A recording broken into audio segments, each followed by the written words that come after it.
No, we're not. Just Finance, I need you to mute your microphone, please. If it can't be muted, then please, then I'll have to have you log off.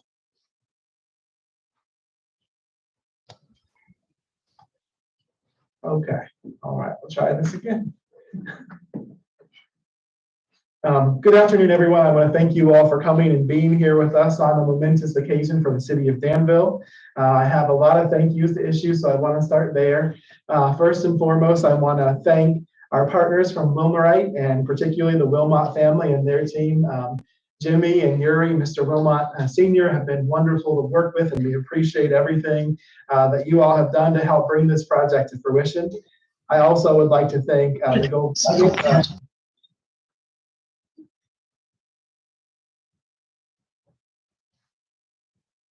I would also like to thank the Gold Nugget and Chairman Furtada and his team. It's exciting to have a world-class brand here in Danville.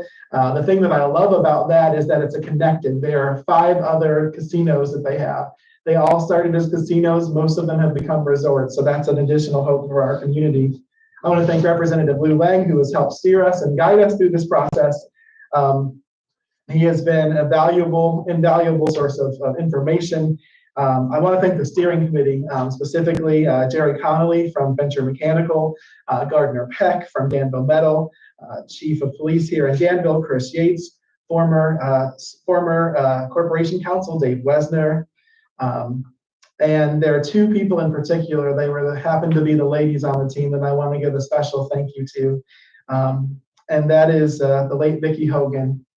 Man, she worked on this for nearly her entire career. I can remember people talking about this when I was a little boy. So Vicki and Heaven, I know that hopefully you're smiling down on us this day.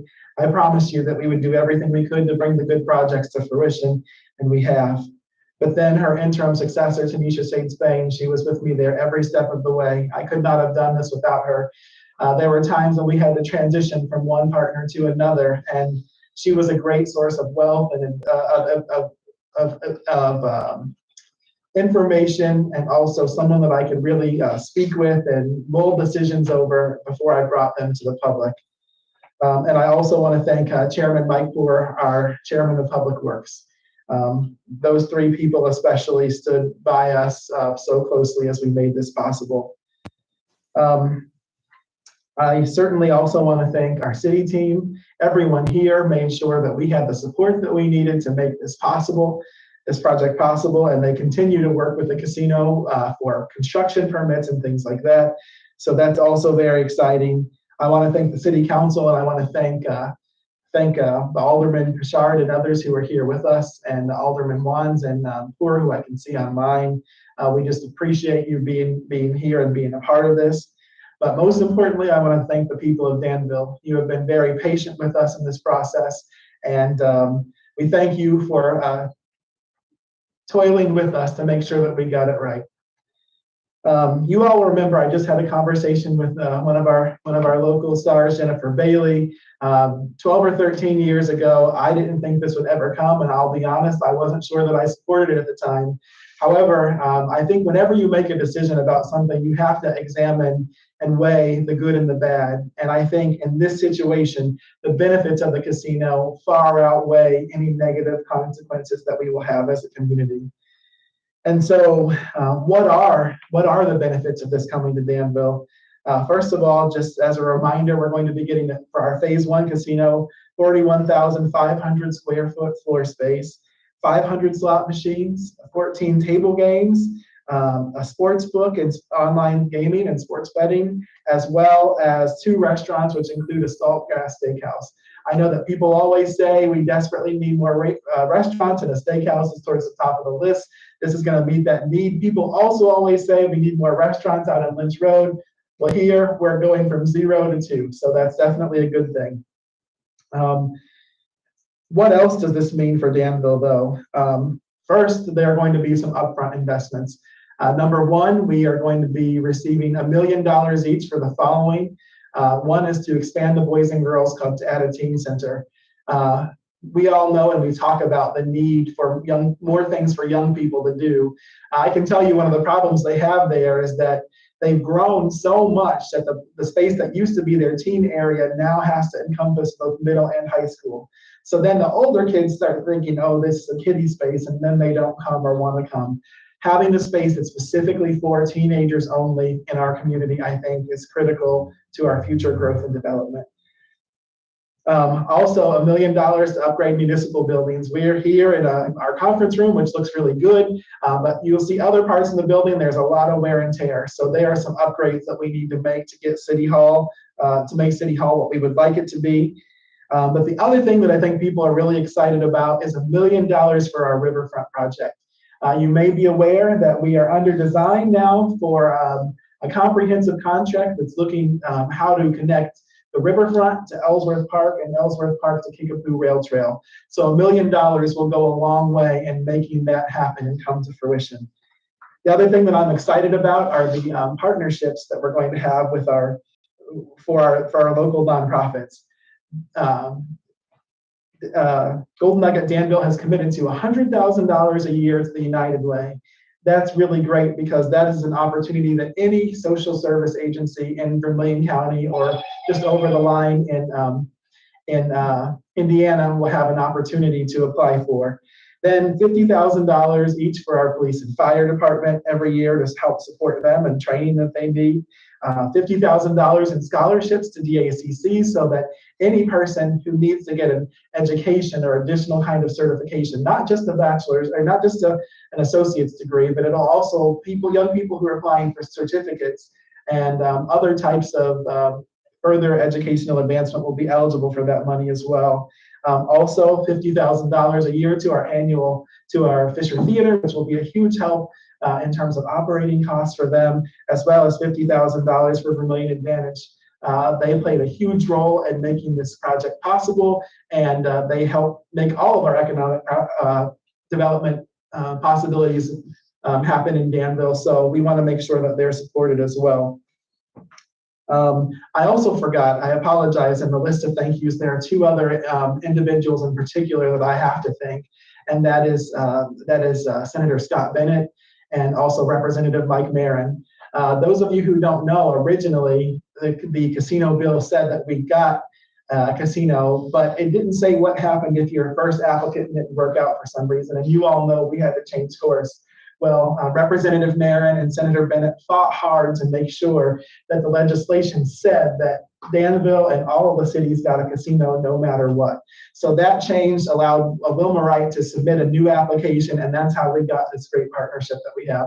So thank you, Representative Marin. Thank you, Senator Bennett. We could not have done this without you.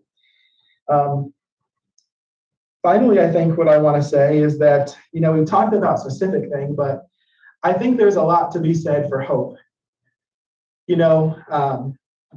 I remember hearing about the riverboat when I was a kid. We moved to Danville when I was 8.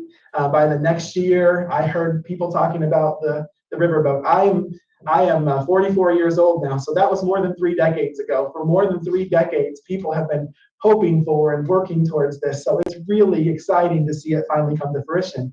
It's interesting, I've just had a moment or two to glance at the announcement online, and even now, even with this suitability hearing passed, you have people saying, oh, it's never gonna come, I'll see it when I believe it. But I'll tell you what, next month when we have groundbreaking, I hope that you'll have to eat crow. Not that I hope that you'll have to, you will eat crow. But I think this is going to just be a huge improvement to the quality of life. We project a range of $4 to $6 million in revenue that this will bring, and that's just from the gaming side of revenue alone. That doesn't include increased property taxes that we'll receive as a result of this. It does not include sales tax or food and beverage tax that we will receive as a part of the operational expense. So in essence, we're looking at probably $5 to $7 million in additional revenue.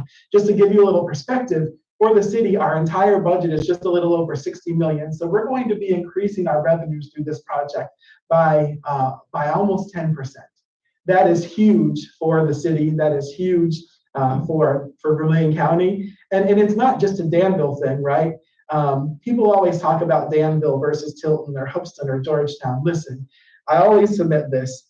If you don't want it in your town, then you shouldn't be the mayor. However, if it's not going to come to Danville, I'm incredibly happy for Mayor Phillips in Tilton or Mike Weiss in Westville or wherever Vermilion County town it goes to, because our people in Danville are going to work there. They're going to go there to have fun. They're going to go there to eat if it's a restaurant. And so this is a win not only for the city of Danville, but for all of the people of Vermilion County, because we'll all work there. Well, lots of people from the county will work there. Everyone will eat there, even or they'll go and play games or catch a show at some point. So this is a monumental day, and at this time, I would be happy to answer questions. For any of those of you who are attending online, if you would please click the raise your hand button so I know when you want to speak. And if we could just one at a time, I'll make sure that I do everything to answer all of your questions. Yes, Mr. Randy. Today during the Illinois Gaming Board meeting, I didn't hear one negative word. It was all positive vibe about this. That had to make you feel pretty good. It made me feel incredible. We've worked so hard, Steve, to get it right. There have been a lot of doubters and naysayers on the way. I think sometimes we're our own worst enemy here in Danville. Listen, you can't be Pollyanna and focus only on the positive things. We have to report the good too, but it's really important to focus on the positive because the positive things far outweigh the negative by at least 10 to 1. And this is just another big thing that's going to be huge for Danville. And I think the enthusiasm that the board shared for this should give the people confidence that this is going to be a wonderful project. Any other questions? Can you talk about jobs and using local labor for construction? Yes, they actually have entered into an agreement with the local labor unions to use labor union for this project. So that's going to be a huge boost for our laborers in the community. They've also committed to, I believe, 30% minority employment, and I believe 15% women unemployment, and hopefully 5% veteran employment as well. So they're going to make sure that the wealth is spread amongst all different categories of people in our community. Yes, Mr. Iverson. This morning on the meeting, they were talking about, okay, this part's done, and now there's a construction permit. And Danville Development said, it's all ready. Do you know if they're going to submit it today or tomorrow? It's my understanding that Danville Development intends to submit their construction application by the end of the day. They've done everything that they need to do as far as the city of Danville goes to get things ready for this construction. So I have every confidence that unless something goes completely haywire, that you will all be with me for our groundbreaking next month. Yes. As you kind of gaze in your crystal ball a little bit, what do you foresee this in other development around the casino? How do you envision that out there, say, 10 years from now? Well, I think we'll see it be much like Carl. We've already in the Carl neighborhood started to see residential improvements. We've started to see infrastructure improvements. I hear a rumor of a couple of retail possibilities that are coming in. And I think that the same thing, and maybe even more, is going to happen with this development.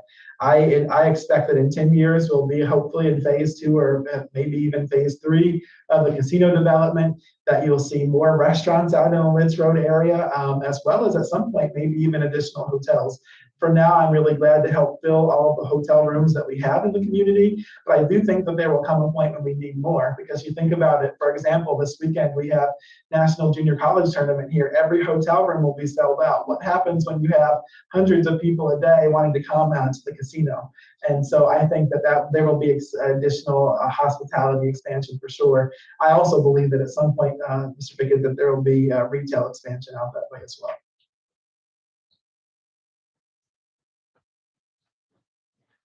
Yes. I mean, to talk about that, what that wait has been like throughout the last 2 years, as you kind of waited for that moment to finally be able to be heard.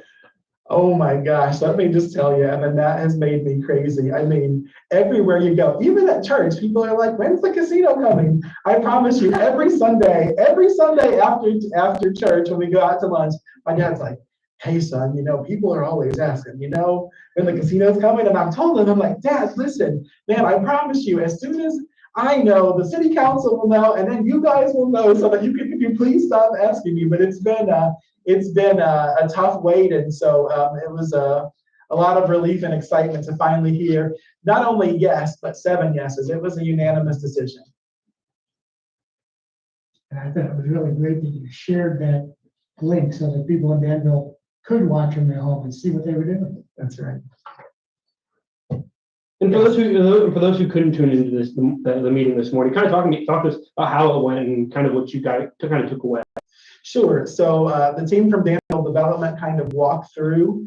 They walked through the process of how we got to where we are, what they are proposing, who the ownership components of the facility and the operations, and then they answered questions. We included a lot of infographics and things like that about the commitments. One thing that I'm really proud of, we got the best host community agreement in the state of Illinois out of all of the casinos, the most lucrative in terms of finances and job commitment. So I'm really proud of that. Yes, Chairman Poor, I see you have your hand up. Yes, Mayor, you need to take a lot of this credit too. I mean, 2 years ago, you and I and Tanisha were sitting up in Sears Tower waiting, going to the gaming committee, and then COVID hit. But I appreciate your leadership and everything you've done to make this come to fruition. And the Wilmot family are great people to work with. Golden Nuggets are going to be great to work with, and we've got a lot to be proud of. Thank you, Chairman. I appreciate that. You know, the truth is, though, you're only as good as the team that you have around you. And we had a great steering committee. We have a great team here at the city of Danville. And they gave me the support, and you all gave me the support to get us where we need to be. What other questions does anyone have? There's anyone not from the media that has a question? I'm sorry. Sorry, Mayor, I apologize. There's no raise your hand button. So this is Sarah Lehman with WCIA. Can you just go ahead and walk through maybe what the next steps are, what Danville residents can see in the next few months and years? Absolutely, Sarah. So this is what we can anticipate. As I said just a few moments ago, we anticipate that Danville Development will submit their construction permits to the gaming board. And so as soon as those are reviewed and approved, which generally doesn't take very long, we expect to have groundbreaking. We hope to have it as early next month. Once we break ground, it'll be 9 to 10 months before we're open. So if we break ground in April, then maybe for my birthday on February 6th, that would be the best birthday present ever, right? If we could be open. But I believe that it will be probably sometime in early 2023 that the casino does its initial run through, and then we open up to the public. So, and then after that, usually within 2 or 3 months, you receive the final license for operation. Yes, Ms. Bailey. I just have another question for the audience. You mentioned it, but when do you expect the groundbreaking again? I'm sorry, I didn't write it down. At the beginning of sometime next month, but hopefully as soon as maybe the first week of next month. Any other questions? Is there anyone else online who wishes to ask a question? Any audience members have any questions or comments? Well, I just want to thank everyone for taking the time to tune in with us. We appreciate you. Appreciate our media partners being here for such a great day in Danville. I'm sorry it was a little last minute, but you know, we've sometimes gotten ahead of the game, so I didn't schedule anything just in case, but I am proud that the product we put forward, and I appreciate you and look forward to keeping you apprised as we make progress. As soon as I know when groundbreaking will be, I'll let you guys know, and we'll have another great day for Danville and Vermilion County. Thanks, everyone. Just one thing, gonna get a picture of you there. Oh, sure. Now that the recording part is gone. Oh. Yay! Congratulations, Mayor. Thanks.